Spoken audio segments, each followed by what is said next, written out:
there are huge rapid response networks that are formed throughout the cities. And these aren't just like little groups of Signal chats. These are full, like they have to like get people out of them or split them into smaller groups because Signal chats have 1,000-person limit and they're filling up with people.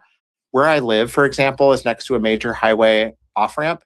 And you'll see people standing outside in the middle of the night, even with whistles to warn people if ICE is coming, and cars prepared to follow ICE around, honking their horns if they get there. And that's something that's happening all the time. And so it just shows you the depth of how much people are willing to fight and how ready people are to do something.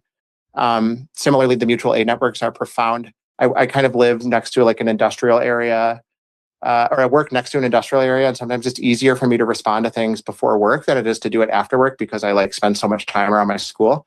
So I was driving like around the side of a warehouse at 6:30 in the morning, where there were workers leaving and getting in their cars in the front, but the report was ICE was still in the back of the warehouse. And I'm like, wait, what am I doing? Like I'm a trans person driving around the back of this warehouse to see if ICE is there. This was a few days after Renee Good was murdered. And so, I think like the dangers of what people face are becoming real. There's only so much you can do following them around honking horns, even though you will hear cars honking horns around here once every few minutes. And so I think the call for a strike is really welcomed. It shouldn't get in the way of the absolutely essential rapid response work and the mutual aid work that's happening in the city. And it's major and profound.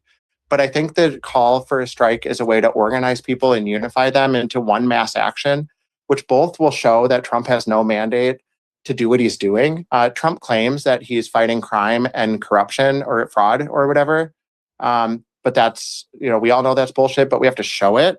And the way to show it is to do a mass strike on January 23rd. But like I was saying before, also, it's about shutting down production and shutting down the flow of profits. And I think that that's what's essential about it.